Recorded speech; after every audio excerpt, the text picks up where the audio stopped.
Афон – это особое место, которое, по преданию, находится под покровом Пресвятой Богородицы. Афон расположен на восточном выступе полуострова Халкидики, окруженного Эгейским морем. Гора Афон – самая большая гора на полуострове, которая возвышается более чем на 2000 метров над уровнем моря. Святой Афон – единственная в мире монашеская республика с тысячелетней историей. Здесь день и ночь совершается непрестанная молитва о всем мире. По преданию, всякий, оказавшийся на этой земле, попадает под особое попечение Божией Матери, которая ходатайствует об этом человеке пред Богом. С древних времен на Афоне подвязается множество духовных старцев, мужей особой силы духа, соединяющих в себе простоту и глубокое видение смысла земной жизни. Они отвлеклись от суетного и многомятежного мира, выбрали путь отшельничества, молчания и молитвы. Многие из них получили дары пророчества, исцеления, развлечения добра и зла. Они стали искусными вождями для тех, кто пытается разобраться в происходящем, в современном мире, в своей жизни, в своем сердце. Для всех, кто нуждается в духовной поддержке.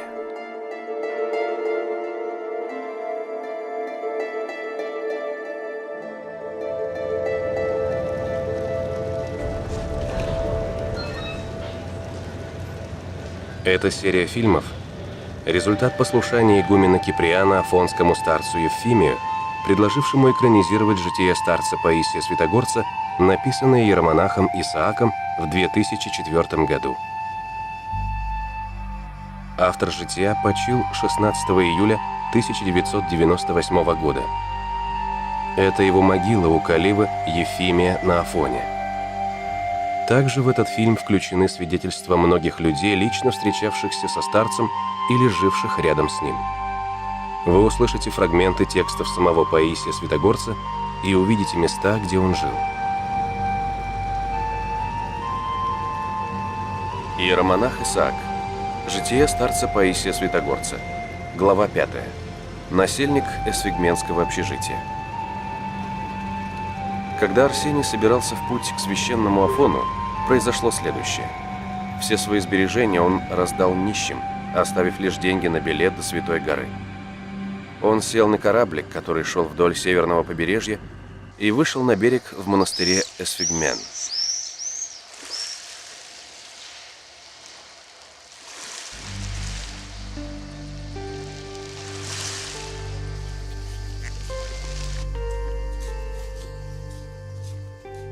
Когда он закончил службу в армии, он в армии служил 5 лет, когда получил военный билет, поехал на Афон.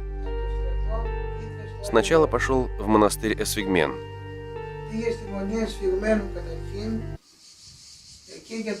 Об этом монастыре всегда рассказывал с большим почтением. Говорил, что отцы там имели большую любовь.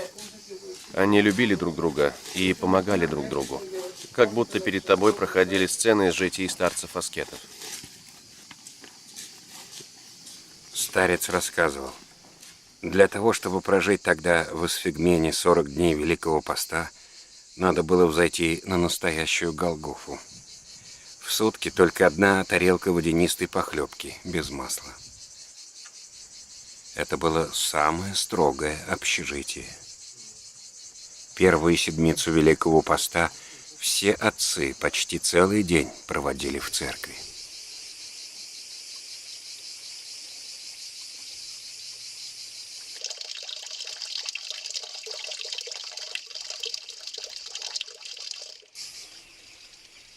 Будучи в общежитии, я получил большую помощь от одного из отцов. Он совсем не разговаривал ни с кем. У него была потребность беседовать со Христом. Его сердце не лежало к тому, чтобы говорить с людьми. Достаточно было просто видеть этого человека. Он помог мне больше, чем жития святых.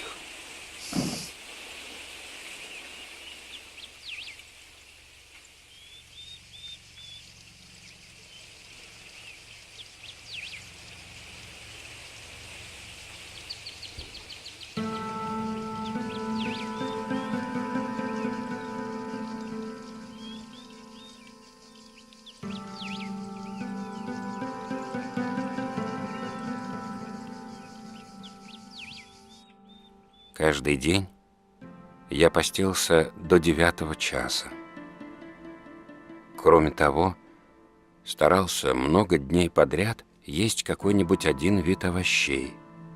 Например, одни помидоры, один латук, одну капусту. До тех пор, пока эта пища не надоедала, так что я ел ее уже без желания. В храме я не садился в стасидию, чтобы меня не поборол сон.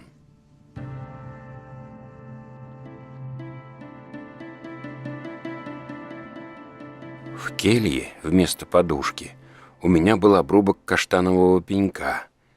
Вместо кровати 2 доски с пустым местом посередине, чтобы позвоночник не прикасался к доскам и не нагревался. Вначале дьявол поджаривал меня воспоминаниями о моих родных. Он приносил мне воспоминания то о матери, то о других родственниках. Иногда показывал мне их во сне больными, а иногда умершими.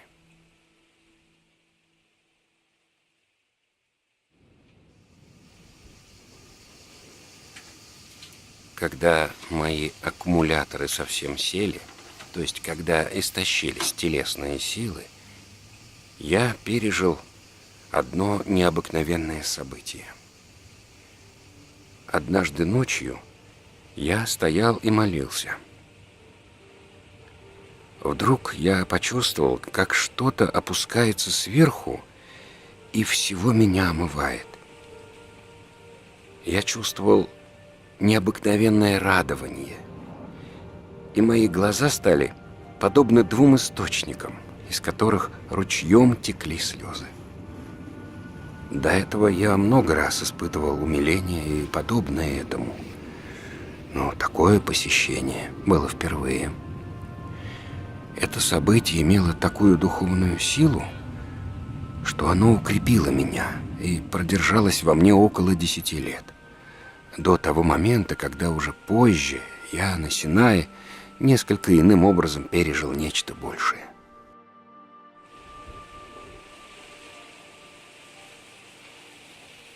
Горячее стремление к жизни безмолвной становилось все сильнее и сильнее. Прежде всего он отправился в Иверский монастырь и приложился к Иверской иконе Пресвятой Богородицы. Когда он прикладывался, лик Божьей Матери изменился и стал очень нежным и сладким. Из этого изменения он понял, что его уход на безмолвие согласен с волей Божией. Когда абсолютно веришься Богу, то тебе уже нет нужды просить о чем-то или беспокоиться, потому что Бог уже все понял. Только ожидай с терпением, когда плод созреет и упадет.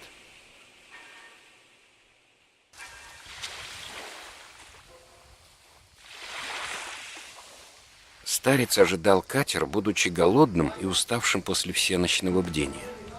Старец рассказывал: от истощения я чувствовал себя плохо. Я даже испугался, что потеряю сознание, и это увидят монастырские рабочие. Поэтому я собрался с силами, отошел подальше и спрятался за штабелями досок. В какой-то момент я захотел попросить Божью Матерь о помощи, но тут же оборвал себя. Несчастный ты человек. Что же выходит? Божья Матерь нам ради хлеба нужна?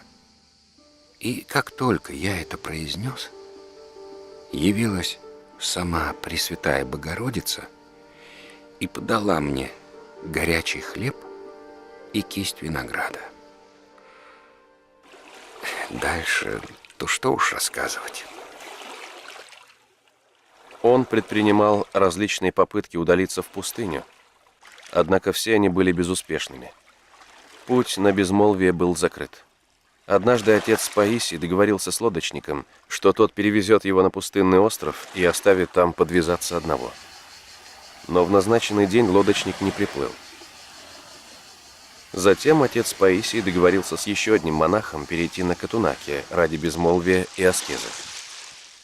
Но однажды ночью, еще до того, как ударило в било, отец Паисий постучал в дверь кельи этого монаха и сказал ему, что им нет воли Божьей идти на Катунаки. А монах, в свою очередь, рассказал отцу Паисию, что видел следующий сон. Мы бежали по крыше монастыря, и когда уже собирались с нее спрыгнуть, одна жена, одетая в черное, удержала нас сзади за одежду и сказала, что внизу пропасть, и мы разобьемся.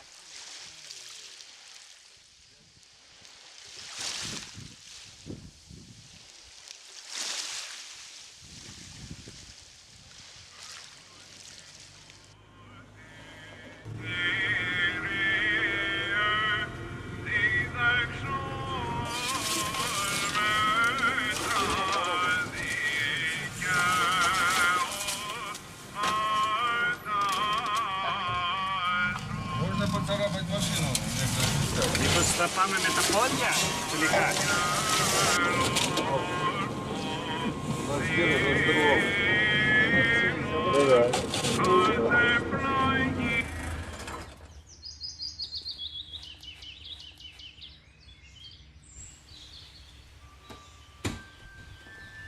Он искал безмолвной жизни.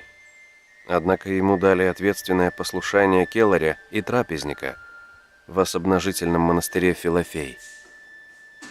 Как трапезник он быстро и ловко раздавал братьи продукты. Он всех умиротворял, оказывал влияние на братью примером своей жизни, своим характером и безупречным поведением. Стареньким монахом носил воду и дрова. Старец Евдоким на него показывал и говорил: «Вот хороший монах». Согласно архиву монастыря Филофей, он поступил в обитель 12 марта 1956 года. После года невидимых другим подвигов он был пострижен в мантию и переименован Паисием в честь ревностного митрополита Кесарийского Паисия II, который был родом из Фарос. Постриг совершился 3 марта 1957 года. После пострига отец Паисий послал матери свою фотографию, на обороте которой написал следующее стихотворение. «Родная матушка моя, поклон тебе от сына. В монахи, ныне уходя от суетного мира, лицом к обманщику-врагу, один в глухой пустыне, всем из любви к царю Христу он жертвует отныне. Мирская сладость, красота мне чужда и несладка. В любви Спасителя Христа все сердце без остатка. Иду тернистую стопой, путем Христовым крестным, молясь, чтоб встретиться с тобой во Царстве Небесном. Твоей любви живая связь, но к жизни вечной слову, умом и сердцем устремясь, я режу по-живому, по плоти наших кровных уз, и размыкаю звенья, и сбрасываю ветхий груз земного тяготенья. Моя отныне будет мать Мария, Матерь Бога, своим покровом охранять от вражьего прилога. В глухой пустыне буду жить, царя Христа желая, о мире мира умолить, и о тебе, родная. Сочинение монаха Паисия Филофеита, Святая гора, 3 мая 1957 года. Посвящается моей уважаемой матери, Паисии. А вот где вот это белое здание. Белое Вот это здание, белое здание, да. столярная мастерская, да? То есть дверь даже это как бы отсюда забор. Обычно монах новоначальный получает такое послушание, которое он не умеет делать, не делал до пострига. Вот здесь Паисий получил послушание плотника, который являлся его профессией. Редкий случай. Монахи должны стать всецело светом, поэтому им нужно уподобиться сосне, волокна которой превращаются в лучину. Сосна должна вырасти на скалистом и солнечном месте. Когда с нее сдерут кору, и она начнет плакать, ее слезы, то есть смола, будут под горячими лучами солнца постоянно пропитывать ствол и постепенно превращать всю сосну в хороший материал для лучины. Она дает свет и служит для растопки.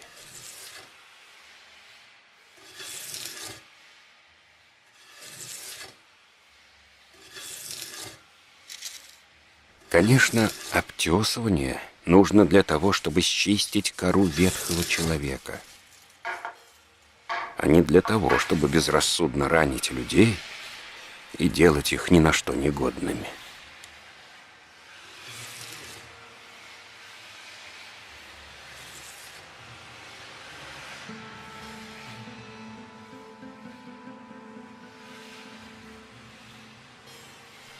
Монастырь Филофей находится на значительной высоте.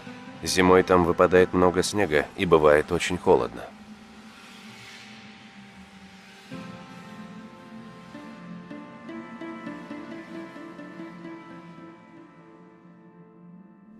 Ради аскезы он не топил у себя в келье печку. Благодать Божия согревала его и сохраняла от серьезных болезней, несмотря на то, что совсем здоровым он никогда не был. И вот, хотя от аскезы я стал похожим на скелет, однажды ночью я почувствовал искусителя. Как бы женское дыхание прямо у себя над ухом. Я тут же поднялся, начал церковное песнопение, зажег свечу. Когда я исповедал происшедшее духовнику, он мне сказал: «Должно быть, в тебе есть тайная гордость. Подобным искушениям оправдания нет». И действительно, исследовав себя, я убедился, что иногда мой помысел говорил мне, что я что-то из себя представляю, и будто бы делаю, как бы это сказать, якобы делаю что-то значительное. Ух, какая же это чушь собачья! Когда в гордой душе сидит тангалашка, то есть бес, тогда плоть, даже если она подобна скелету, постоянно будет брыкаться, как постоянно брыкаются тощие, как скелет, бешеные ослы, хотя их и доводят чуть ли не до голодной смерти, чтобы они успокоились. Поэтому новоначальному, начинающему монаху, необходимо сделать рентген у своего духовного врача, чтобы он увидел сначала, чем больной страдает, и чтобы врач назначил ему лекарства и диету. Здесь фруктовый сад, оливки внизу. Здесь фрукты. Здесь была роща ореховая, но сейчас вымерли все орехи и посадили новые деревья. Каждого монаха свой крест. У монаха всегда настает такой момент, когда он начинает иначе мыслить, иначе жить, и все, что вокруг него скорбного не происходит, является дорогой в Царство Небесное.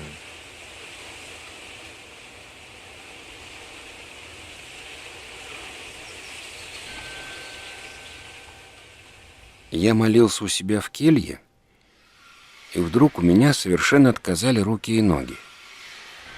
Я не мог не то что подняться, но даже пошевелиться. Меня сковала какая-то невидимая сила. Я понял, происходит что-то необыкновенное. В таком состоянии, словно меня прикрутили винтами к полу, я пробыл более 2 часов. Вдруг, как по телевизору, я увидел с одной стороны Катунаки, а с другой — монастырь Стамион в Кунице. Я с горячим желанием обернул взор на Катунаки и услышал голос. Это был голос Пресвятой Богородицы, ясно говорящий мне: «Ты не пойдешь на Катунаки, а поедешь в монастырь Стамион». «Матерь Божия», — сказал я, — «я просил у тебя пустыни, а ты посылаешь меня в мир?» Потом я вдруг разрешился от невидимых уз, и мое сердце исполнилось божественной благодатью. Я пошел к духовнику и рассказал ему о происшедшем. «Это воля Божия», — сказал духовник, — «однако никому не рассказывай об этом видении. Скажи, что по состоянию здоровья, а я действительно все время харкал кровью, так вот, тебе надо выехать со Святой горы и поехать в Куницу.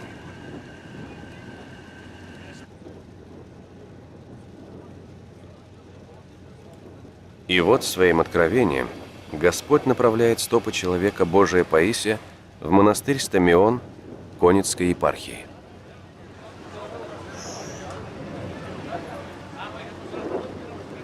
Еще будучи солдатом, я дал Божьей Матери обет. Если ее благодать сохранит меня на войне, то я 3 года буду трудиться на восстановлении ее сгоревшей обители.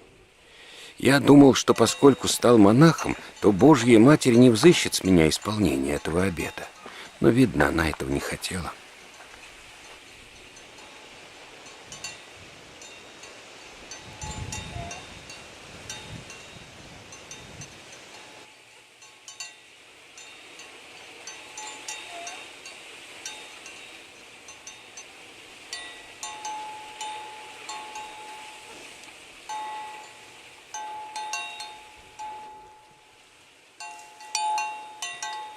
Так, в августе 1958 года старец оказался в тихом монастыре Стамион. Люди были рады его переходу в обитель, и многие приходили его навестить. Давайте зажжем лампадки. Давай, зажигай. Да. Сейчас.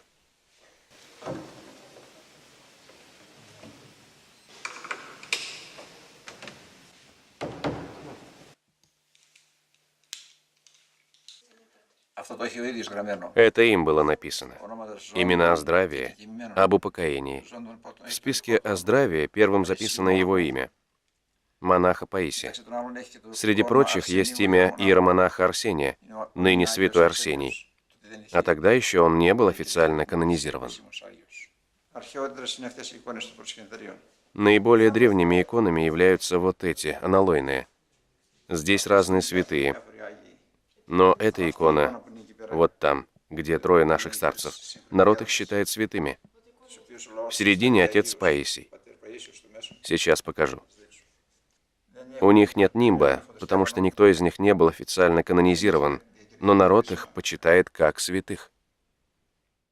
Монастырь наш, святая обитель Стамион, так он называется, был образован приблизительно в 1700 году.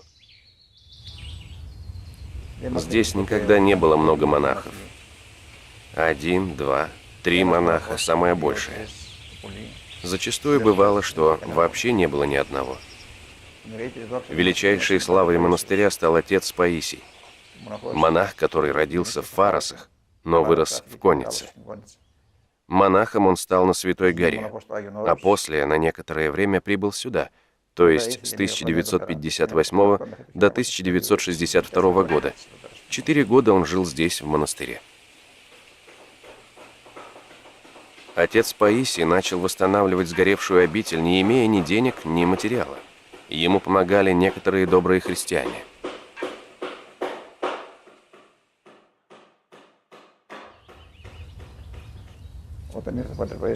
Когда прибыл отец Паисий сюда, позаботился выстроить вон те кельи, напротив. Закупив древесину, отец Паисий сам сделал двери, окна, стасиди, столы и многое другое. Также он поменял крышу над церковью, устроил братские кельи.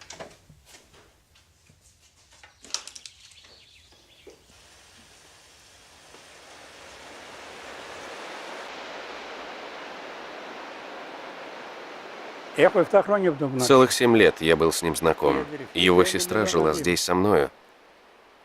Он приезжал сюда часто. А когда привозили строительные материалы, всякие вещи для монастыря, привозили их все сюда, в мой дом. Да, сюда. И животные. Приводили сюда всех вьючных животных из конницы. Нагружали и уводили обратно в монастырь к отцу Паисию. Именно по этой дороге. По старой дороге, по тропинке. Ну, мы где-то часа 2 поднимались на животных. Очень часто он тоже вместе с нами поднимался. Брал камень и тащил на своих плечах. Одну вещь хочу вам сказать. Как только здесь жители деревни слышали, что старцу Паисию нужно помочь, они все разбивались в куски. У меня было много сил. 2 часа пешего пути я проходил за 45 минут. Я пил воду, а организм мой перерабатывал ее в кровь. Случалось, что я по 3-4 раза ходил из монастыря в Конницу и приносил на своих плечах строительные материалы для сгоревшего монастыря. Вот здесь проходил отец Паисий. Шел в Конницу. Зимой, холодно. А по дороге обнаружил медведицу, и достал он просфору. Вы знаете, что такое просфора? Мы ели ее. И говорит: возьми это и уходи. Она взяла и ушла. Медведи разве не спят зимой? Спят. Зимой они забираются в пещеры, лижут... Знаешь, что они делают? Лижут лапы, передние и задние. Тем и насыщаются.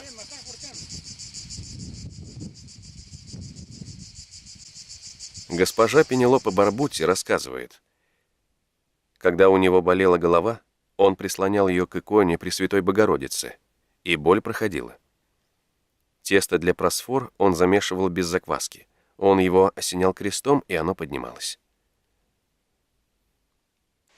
В том месте стоял отец Паисий. В руках у него были мощи, и упали в самую пропасть. Спустился он по откосу и взял их оттуда. Без страха, не боялся. Что, обманывать стану? Легко разве? Удивительно. Спустился и взял их. Ангел, святой человек, он держался на такой ветке. Как бы вам объяснить? Вот на такую наступал, не боялся. Мы своими глазами это видели.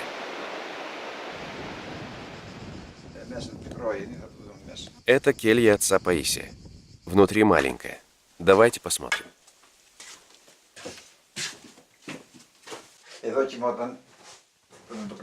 Здесь он спал. Это была его кровать. Это он сделал для защиты от влажности, потому что у него были больные легкие. А здесь у него была маленькая печка. 2 иконы приклеены. Это и это.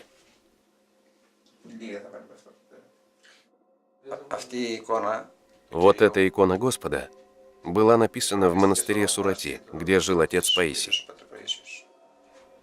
По просьбе отца Паисия писалось. У него откровения были от Господа. Христос являлся ему. Икону и написали так, как отец Паисий описал, с добрым лицом.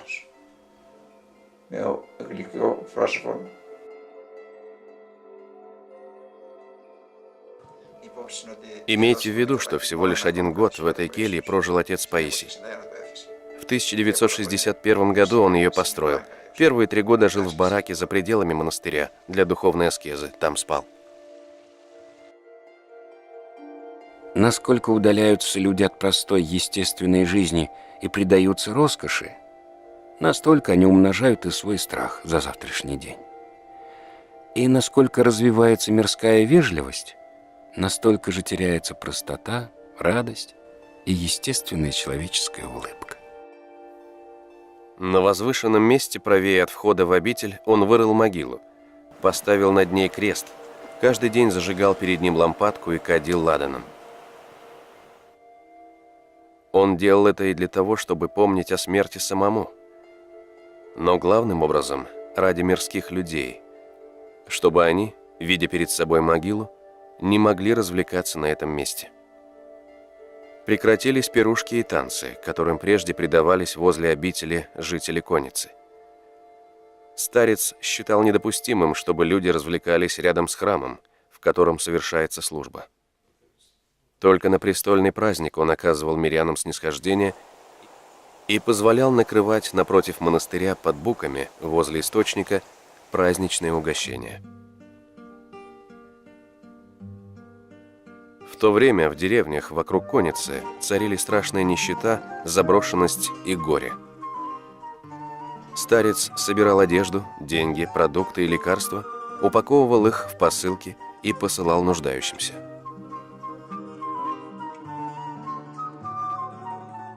Когда старец жил здесь, в Коннице, в разных местах в деревне он расставлял такие коробочки внизу реки и у Святой Варвары. И у кого была возможность, бросал туда какие-то деньги.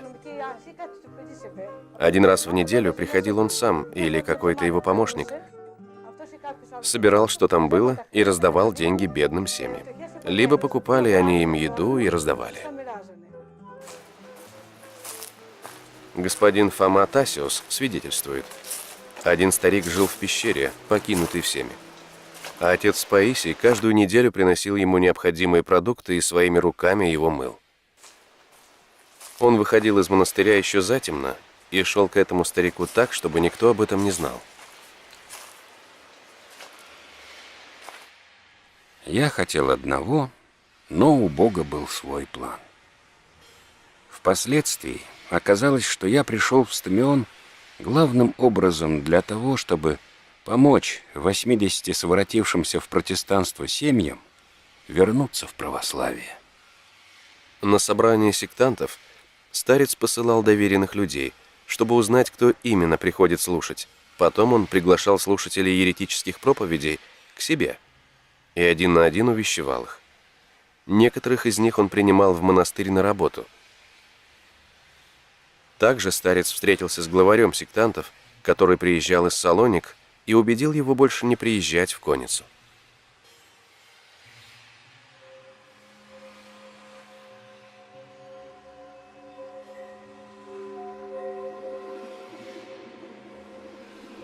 Святые раньше только присматривали за миром.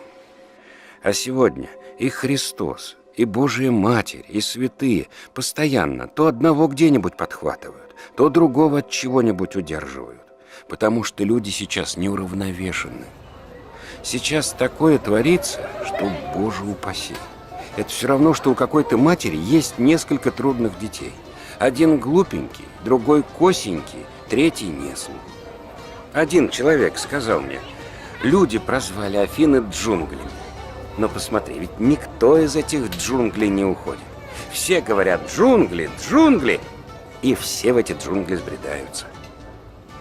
Еще святой равноапостольный Константин Великий упразднил идолопоклонство и сделал христианство государственной религией всей тогдашней Римской империи.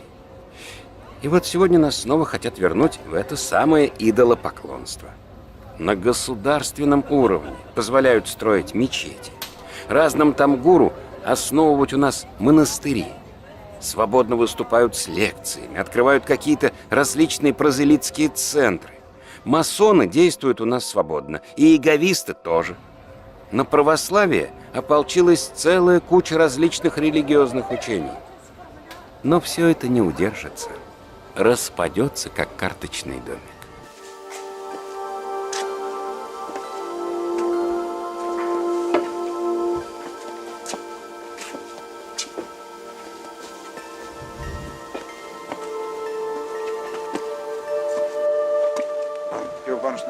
Поднимемся на самый верх, чтобы было видно реку внизу. Вон та крутая гора называется Змоликас, вторая по высоте в Греции.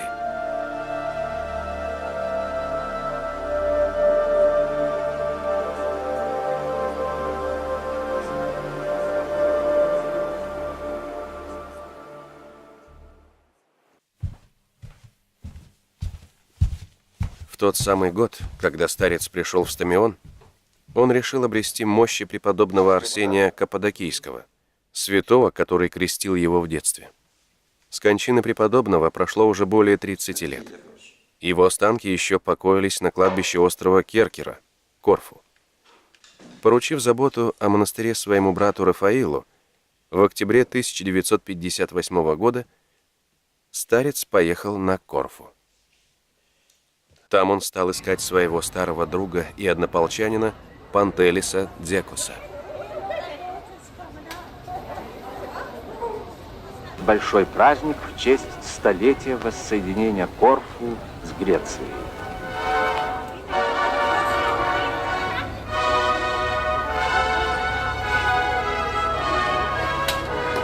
В торжестве приняли участие молодой король Греции Константин и принцесса Ирина.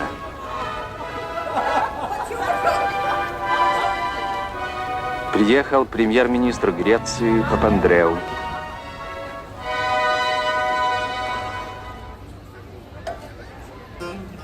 Старец Паисий застал своего сослуживца Пантелиса Дзекоса в мастерской за работой.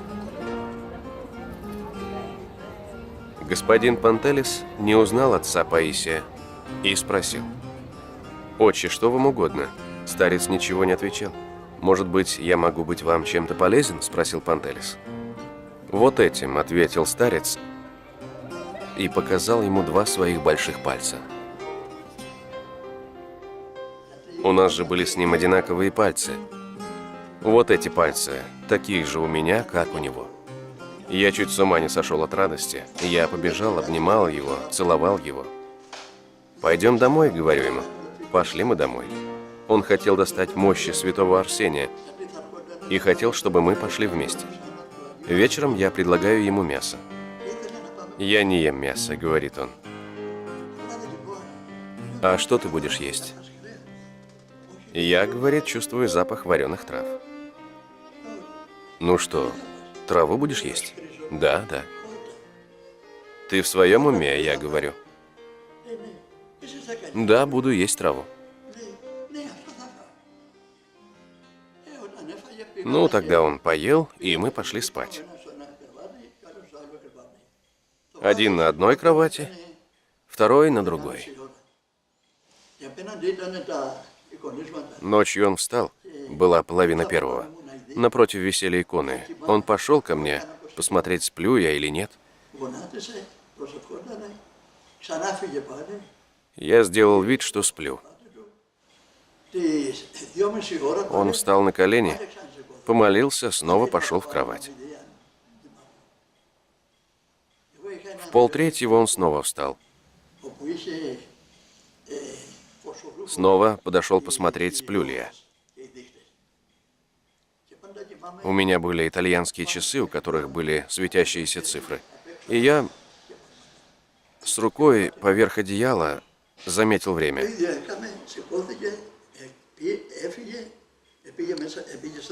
Так он встал, снова помолился, снова лег. В 4:30 снова встал, опять молитва. В 6 часов говорит мне: «Вставай, мы пойдем выкапывать мощи».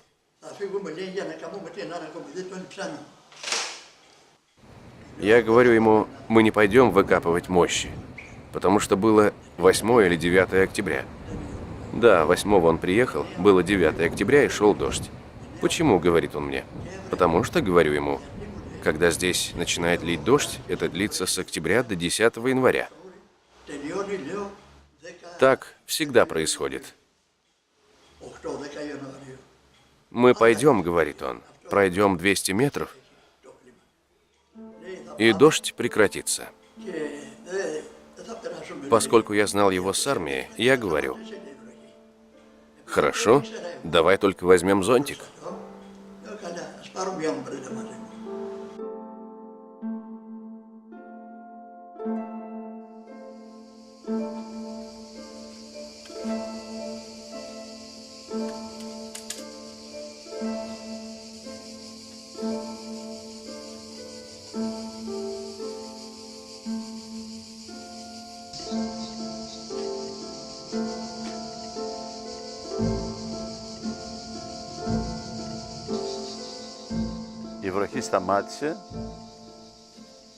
Дождь прекратился.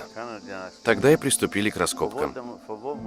«Боялся, — говорит старец Паисий, — а вдруг он целиком, поскольку многие мощи откапывали целиком.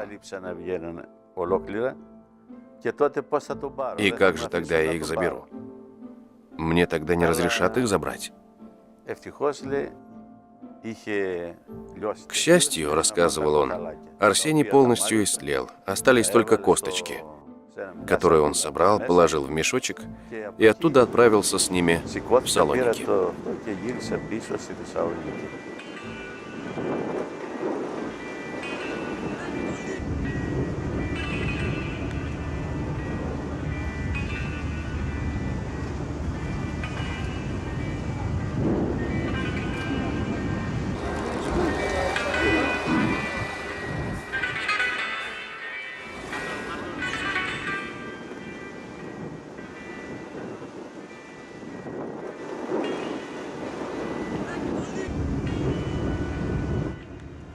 Στη Θεσσαλονίκη έμεινε σε ένα ξενοδοχείο κοντά στο Βαρδάρι В Салониках он жил в гостинице, недалеко от площади Вардари.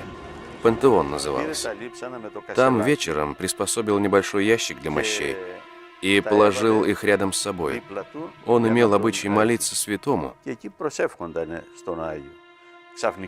Вдруг неожиданно, в темноте, почувствовал, что навалился на него кто-то черный, звероподобный, чудовище. Схватил его, Паисия, за горло и начал душить. «Что это такое ты сюда притащил?» И я закричал: «Святой Арсений, помоги мне!» И, само собой, это звероподобное черное чудовище с рогами отпустило его, убежало, исчезло. Он пошел туда, принес мощи, и у нас они были. Я не помню сколько, 4, 5, 6 лет. И где же, я сейчас уже не вспомню. Он не хотел наверх поднимать, в монастырь. У нас дома лежали эти мощи, и мы зажигали лампаду перед ними. Это там, в старом доме наверху. У него было нечто вроде чердачка небольшого там, наверху. Мы расположили эти мощи и зажигали перед ними лампаду. В житии святого Арсения написано, что после своего успения в 1924 году святой Арсений, не скованный ныне материальным телом, получил особую благодать Божию перемещаться по всему миру и помогать людям. Нас не разделяет ни место, ни время. Святые живы. Нам нет необходимости ехать ни на Афон, ни в Святую Землю. Вот вы в России, кто-то в Африке. С помощью молитвы, церковных таинств, человек верующий всегда может общаться с Христом, с Богоматерью, со святыми и со старцем Паисием.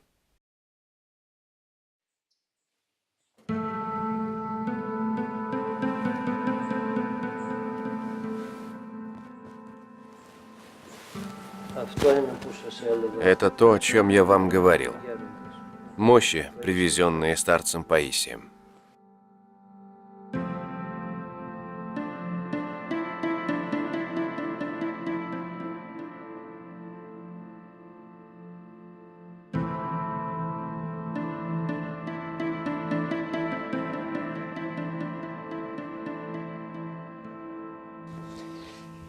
Знаете,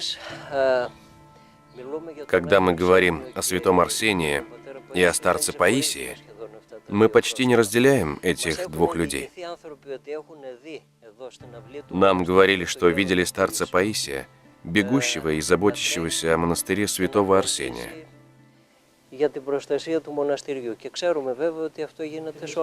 И мы знаем, что так же происходит и в других монастырях, которым покровительствуют святые.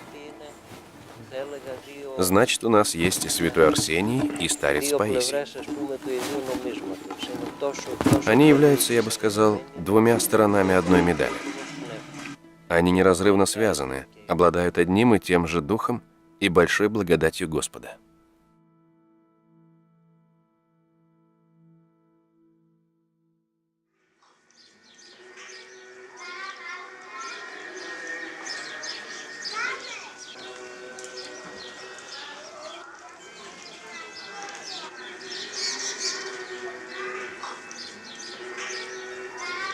Днем старец очень много работал, а ночи проводил в бдении.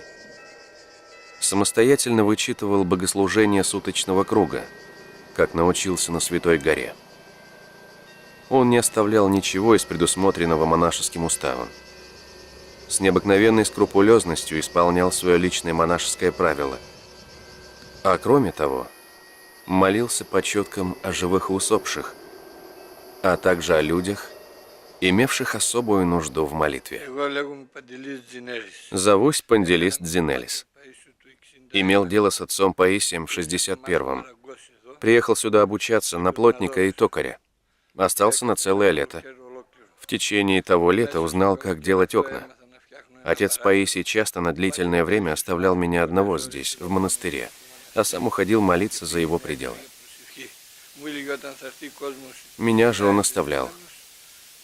Если придут люди благочестиво одетые, то разрешаем заходить в монастырь, а если не благочестиво, то нет. А я было дело согрешу, пропускаю и так, чтобы подкидывали денежку, помогли монастырю. Он же, отец Паисий, непонятно, как умудрялся и за мной следить, и за людьми. Было так 1-2 раза, когда он подходил ко мне и говорил: «Согрешил ты, Пантелис, пускаешь людей неблагочестиво одетых». Поводом для его ухода, вернее, причиной его ухода из монастыря стало то, что на престольный праздник жители устраивали пирушку. Мирскую, с дудками и прочим. И он ушел, потом его старейшины конницы попросили вернуться. Он вернулся, но через год ушел насовсем. Я познакомилась со старцем Паисием, когда мне было 5 лет. Познакомились, когда он жил в коннице и в монастыре Стамион. Мы с ним общались. Для меня он всегда был воплощением исключительного человека, человека праведного, святого. Тогда, конечно, некоторые жители воспринимали его не очень хорошо.